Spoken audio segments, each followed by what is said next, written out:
Hello, my name is Ali from AllisonSpokes.ca, and today I am sharing with you all of my favorite Oracle decks from my personal collection. A couple of weeks ago, I shared a video of all of my favorite tarot decks from my own collection. If you want to check out that video, go to my YouTube channel or find it on Facebook. But today I'm talking about Oracle decks. So let me get started here. So this deck here is the Healing with the Fairies Oracle deck by Doreen Virtue. And this deck was the very first deck the very first Oracle deck that I got. I bought this at a bookstore while I was on vacation. Actually, I was in the very same town that I'm actually living in right now. So it brought me right back here, which is kind of an interesting story. But this was the deck that turned me on to fairies. And ever since this deck has been in my possession, I have been borderline obsessed with fairies and fairy folklore. So I always had an interest in mythology, but never fairies. I got this deck when I was 19 years old, and it just opened up in a whole new world to me. I think it started when I was reading the guidebook and looking for, just curious about who the artists were that contributed, because I think the decks I had in the past, it was always one artist, and so this one had me kind of curious. And then I started hearing the names such as Amy Brown, that one there. People started mentioning her name. I'd start hearing her name all over the place and I'd never heard it before, so that kind of piqued my interest, and then discovered, oh, she has a website, oh, she has lots of merchandise, and oh, she's going to be at this event. And then from there I learned about virtually all the other artists that I'll talk about that have created these other decks that I'm about to show you. So yeah, this was my gateway to fairyland, this deck here, and the very first Oracle deck that I ever bought. So here is the infamous Amy Brown, the first artist that I found in the fairy genre. So she created the Fairy Wisdom deck, and it's all of her own artwork. Yeah, I mean, I got this deck purely because I was a fan of her work and a collector of her books, and a collector of cards, and so it was just natural that I was going to, was no question or surprise that I decided to purchase this deck when she published it. So it's kind of fun, it's kind of light. If you read the book, it's got a bit of, there's some spiritual guidance in it, but also a little bit of quirky humor as well. So it's a bit light, it's a bit fun, but you can also get some good insight by using this deck too. But for me, mostly this is just kind of a fun deck to use every now and then. Yeah, and if you follow me on Facebook, you probably recognize every one of these decks because I use them for my weekly pick a card readings on Facebook. So you should recognize virtually every single one of these decks here. Okay, so from Amy Brown, one of the next artists I was introduced to was Jessica Galbraith, who did this deck, which is called the Enchanted Oracle deck. And it's a really simple deck as well. Simple, I mean simple to learn. There's only 36 cards. And they have the names on them, so that helps, when you get the message. But I use this deck. This is the deck, if you come see me in person for an in-person reading, this is I call it my icebreaker deck. So before we bring out any tarot cards, I'll always ask my clients to pick one card from this deck here just to get the reading started. And I find it always interesting because even though we're only pulling one card, it often sets the tone for the rest of the reading, and we almost always come back to it by the end. It's like, oh, that's exactly the message. We're coming back. We're just kind of elaborating on the original message we got from Enchanted Oracle. So it's kind of neat, kind of fun. So that's the Enchanted Oracle by Jessica Galbraith. Now this deck here is probably my absolute most favorite Oracle deck that I own, and I have yet to find one that tops it. This is the Fairies Oracle by Brian Froud, and he was another artist I discovered once I went through the portal to Fairyland. He came up. He's a big name in the fairy art world. So he created this deck with Jessica Macbeth, and they created together the Faeries Oracle deck. And I just cannot get enough of this deck. This is a really powerful deck. Like, this is the deck that I've had clients be in tears because it's so powerful. The messages are just so, they touch you and they make so much sense and they clear up so many things and bring so much clarity. So just absolutely love. I can't say enough good things about this deck. This is a deck that I will use often when I close a reading for clients who come to see me in person. I'll get them to draw one card as just a final message to take home with them. But yeah, this is a great deck, really powerful, really insightful. Yeah, it definitely changes people's perspectives on situations, which I just love. So next, this is another deck by Brian Froud, which he did with his wife Wendy, called the Heart of Faerie. Now, when I purchased this deck, I was really hoping it was going to be an extension of the Fairies Oracle, but unfortunately, although the artwork is very similar, obviously, it's the same artist, but the messages are not the same. And the purpose of this deck is actually all surrounded by, it all has to do with relationships. So that's the Heart of Faerie. It all has to do with the heart and feelings and love and attachment. So that's the purpose of this deck. So if you were to inquire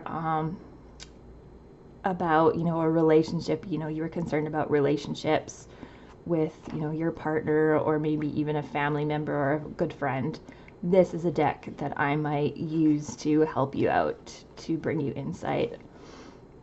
I was at first really kind of disappointed when I got this deck.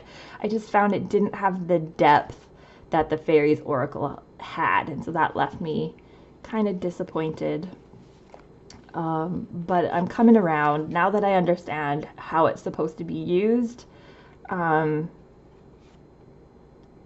It makes a little more sense. So, but the artwork is absolutely amazing. I'm just such a huge fan of Brian Froud. Okay.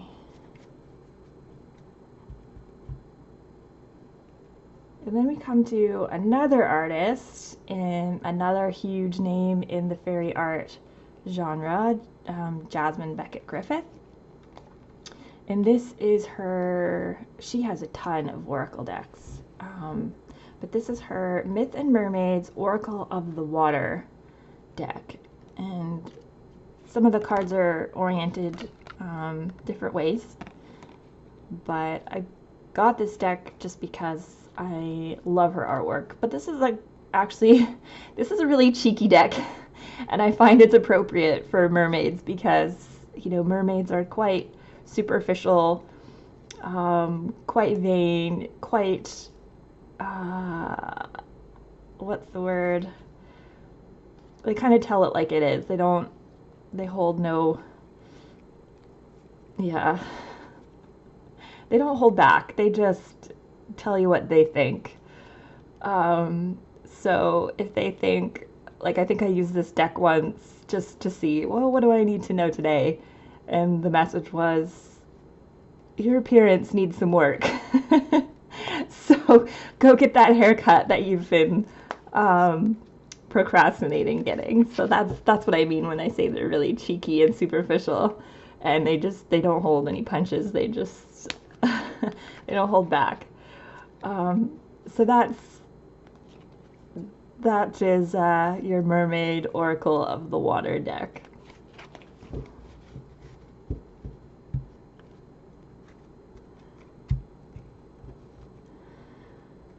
And this deck is same artist, Jasmine Becket-Griffith.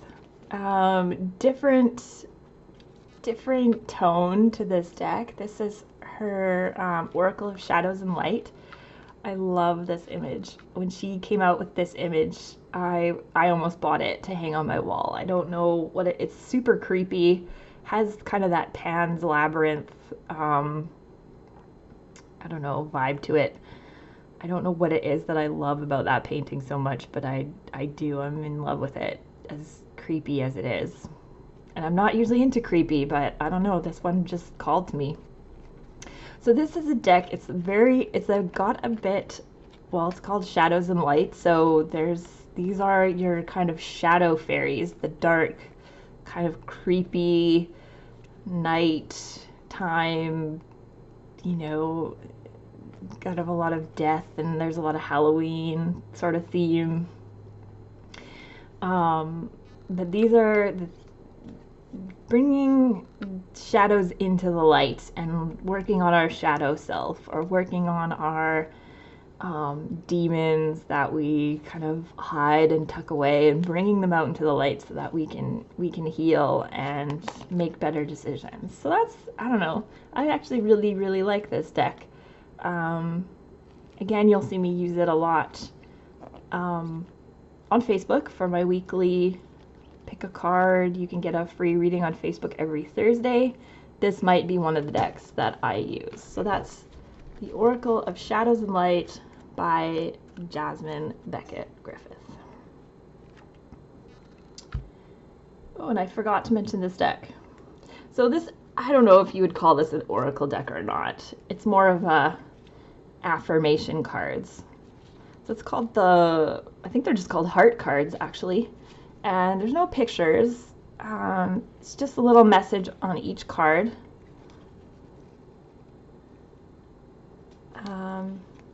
Kind of like, almost like fortune cookies. So you wouldn't necessarily do readings with this deck. At least I don't. I find it just useful to kind of pull one random card for the day and get your heart. They're all very positive. So you get kind of your positive affirmation for the day. I don't know how many cards are in this deck, but yeah, this is kind of one. I leave it on my desk in my tarot reading room, so customers can just pick a card from the jar and get their lovely affirmation for the day. So there you go, those are heart cards. Now this deck is really interesting. This is a